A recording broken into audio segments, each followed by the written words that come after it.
Hello, this is Dr. Hufstader, and I wanted to take a minute just to talk to you about some New Year's resolutions that many people are coming into this office with as of late. It's at the end of January now, and we've heard many so far this year, and we aim to help people achieve whatever resolution they set out to achieve.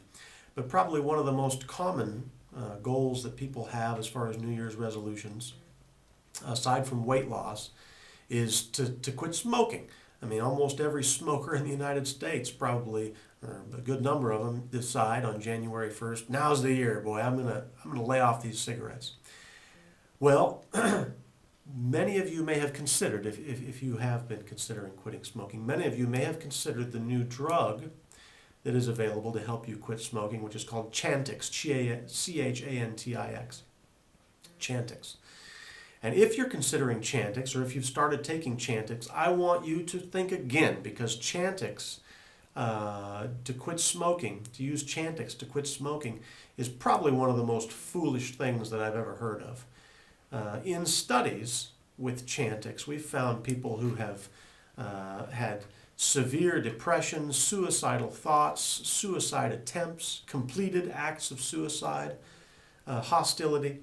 And this happens whether or not they quit smoking or not. So you can have a smoker who just starts taking Chantix on top of continuing smoking, and they have these symptoms. Usually, in most cases, thank God, when the patient quits taking Chantix, these self-destructive ideas tend to diminish, but not always. In some cases, patients stop taking Chantix and still have suicidal thoughts and suicide attempts and suicide completions, successful suicides.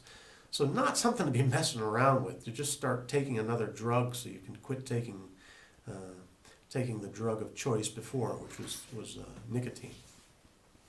Thank God there are some natural alternatives to help deal with the cravings of nicotine.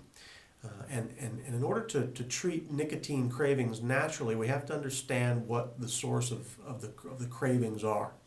Now, number one is the craving for nicotine.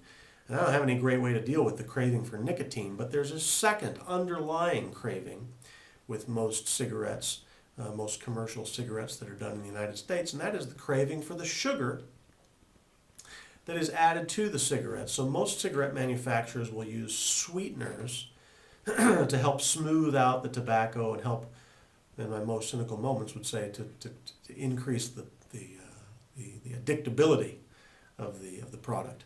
So they'll add beet juice and clove and lemon oil, molasses, honey, sugar, carrot oil, sweet things to help to stimulate more sort of smooth this and help stimulate more craving for it, because sugar is probably as addictive as nicotine.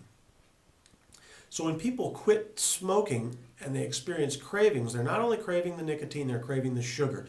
And we can handle that. We can handle sugar cravings.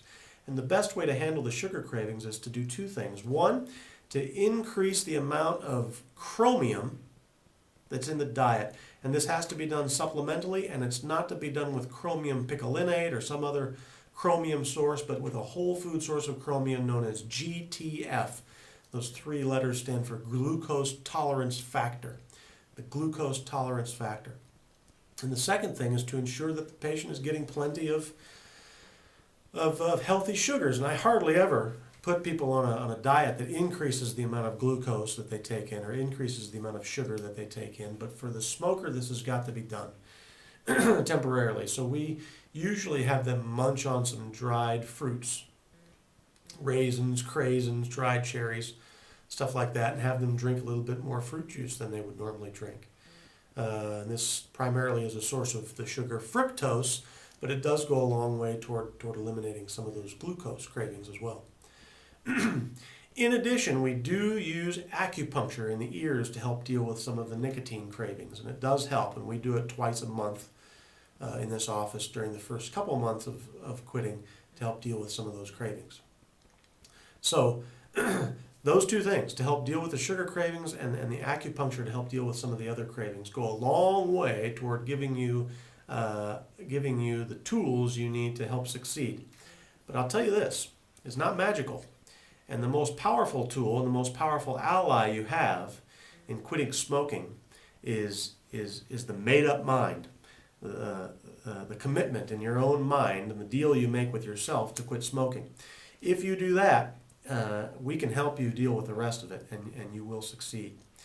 So if you're a smoker and you're considering quitting smoking and you've thought about Chantix or some other sort of drug to help deal with the cravings, stop right now. That's nonsense. Wake up. There's lots of other things you can do, and they're much safer, much more affordable, and make a lot more sense. So I hope this message finds you well, and I look forward to another message to you soon. God bless you. I appreciate you, and I'll talk to you later. Bye.